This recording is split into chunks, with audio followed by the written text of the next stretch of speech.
जय हिंद बच्चों। कक्षा 8वीं सामाजिक अध्ययन, जिसमें 2 भाग है। पहले भाग में है इतिहास एवं नागरिक शास्त्र और दूसरे भाग में भूगोल। तो हम पहले भाग से इतिहास खंड का अध्ययन करने जा रहे हैं।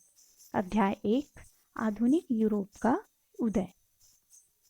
चलिए देखते हैं। बच्चों, इतिहास मानव के संपूर्ण क्रियाकलाप और घटनाओं का एक निरंतर चलने वाला क्रम है। अर्थात इतिहास मनुष्य की संपूर्ण क्रियाकलाप जन्म से लेकर पूरे जीवन पर्यंत और उनकी जीवन की समस्त घटनाओं का एक निरंतर यानी लगातार चलने वाला क्रम है।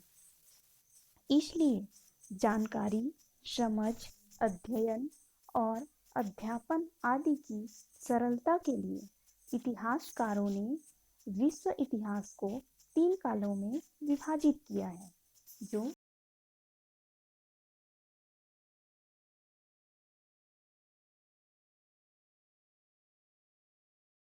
आधुनिक काल।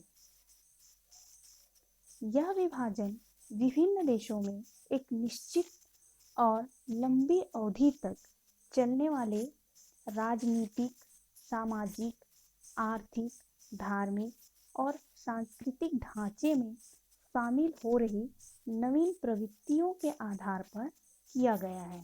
अर्थात जो इतिहास का विभाजन है, जिसको 3 भागों में बांटा गया है, उनका विभाजन विभिन्न देशों में एक निश्चित अवधि तक, है ना, चलने वाले राजनीतिक या फिर सामाजिक या धार्मिक या सांस्कृतिक कोई भी ढांचा हो, है ना, उसमें शामिल हो रही नवीन प्रवृत्तियों के आधार पर किया गया है अलग अलग देशों में।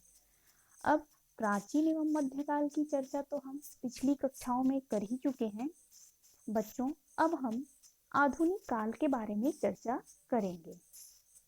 चलिए देखते हैं। आधुनिक काल का अर्थ वे सभी नवीन विचारधाराएं, ठीक है, नवीन विचारधाराएं, प्रवृत्तियां और क्रियाकलाप जिन्होंने मानव जीवन को प्राचीन काल एवं मध्यकाल से भिन्न स्वरूप और सामाजिक मूल्य प्रदान किए हैं। अर्थात आधुनिक काल का अर्थ वे सभी नवीन विचारधाराएं और प्रवृत्तियां, नई नई सोच, है ना, नया नया क्रियाकलाप, क्रिएटिविटी और नवीन प्रवृत्तियां, जिनके कारण, है ना, मानव जीवन को प्राचीन काल और मध्यकाल से एक नया स्वरूप या फिर एक नया सामाजिक मूल्य प्रदान किए हैं। ये है आधुनिक काल। अब देखते हैं आधुनिक काल की विशेषताएं। इसमें दिया है तर्क एवं बुद्धिवाद। आधुनिक काल की पहली खासियत तर्क एवं बुद्धिवाद। इस युग में व्यक्ति किसी तथ्य को तब स्वीकार करता था जब वह उसे तर्क की कसौटी पर प्रमाणित पाता था। मतलब आधुनिक काल में व्यक्ति जो है किसी भी बात को तभी स्वीकार करता था जब वो उसे प्रैक्टिकल करके खुद अपनाते थे, है ना, या फिर तर्क की कसौटी पर स्वयं उसको प्रमाणित पाता था। और इसके कारण ही यूरोप में विज्ञान का विकास हुआ। किसके कारण? तर्क एवं बुद्धिवाद के कारण, ठीक है, यूरोप में विज्ञान का विकास हुआ। ये आधुनिक काल की पहली विशेषताएं, तर्क एवं बुद्धिवाद। दूसरा मानववाद, नाम से ही स्पष्ट है, मनुष्य को ही प्राथमिकता, है ना। तो इस युग में यानी आधुनिक युग में मानव की उन्नति, भौतिक सुखों को ज्यादा महत्व दिया जाने लगा, ठीक है। और ऐसा माना गया कि मनुष्य में उन्नति करने और एक उन्नत समाज का निर्माण करने की अपरिमित क्षमता है। यानी आधुनिक काल में मानव की उन्नति को और उनकी भौतिक सुख सुविधाओं को ही ज्यादा महत्व दिया जाने लगा, ठीक है। और लोगों की क्षमता का आकलन ही वैसे किया जाने लगा। जिसके पास ज्यादा भौतिक सुख सुविधा है वो ज्यादा संपन्न माना जाता है ना। ये भौतिक सुख सुविधा को ही ज्यादा महत्व दिया जाने लगा और मनुष्य की उन्नति को। और ऐसा माना गया कि मनुष्य में उन्नति करने की और एक उन्नत समाज का निर्माण करने की अपरिमित क्षमता है, ठीक है। अब है तीसरी विशेषता नवीन अन्वेषण, अर्थात नई नई खोज।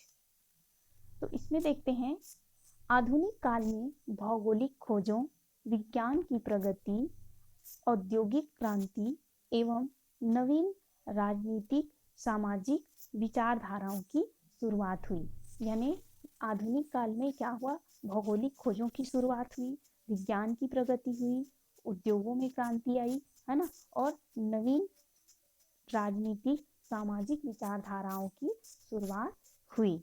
आगे देखते हैं। यहाँ ध्यान रखने योग्य विशेष बात यह है कि ये बातें अलग अलग महाद्वीपों व देशों में वहाँ की सामाजिक, राजनीतिक व आर्थिक स्थितियों तथा उनमें आ रहे परिवर्तनों के आधार पर अलग अलग समय में फैली।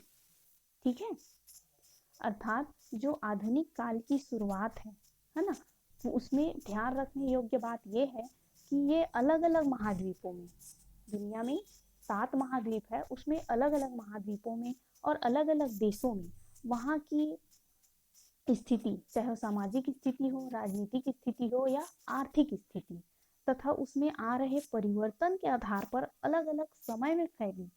अब देखते हैं इसमें, उदाहरण के लिए यूरोप में 15वीं और 16वीं शताब्दी के बीच में इस आधुनिक काल का आरंभ हुआ, और वहीं हमारे देश में, भारत में आधुनिक काल का उदय 18वीं शताब्दी में हुआ। इसका मतलब यह है कि संपूर्ण विश्व में आधुनिक काल का उदय एक साथ नहीं हुआ। विश्व के इस आधुनिक काल का इतिहास जानने के लिए हमें उन तमाम साधनों की जानकारी होना भी जरूरी है जिन्हें हम इतिहास के स्रोत कहते हैं। अब इतिहास के स्रोत के बारे में आप लोग पूर्व कक्षाओं में भी पढ़ चुके हैं, है ना। इतिहास के स्रोत क्या क्या हो सकते हैं, चलिए देखते हैं अगले पृष्ठ में।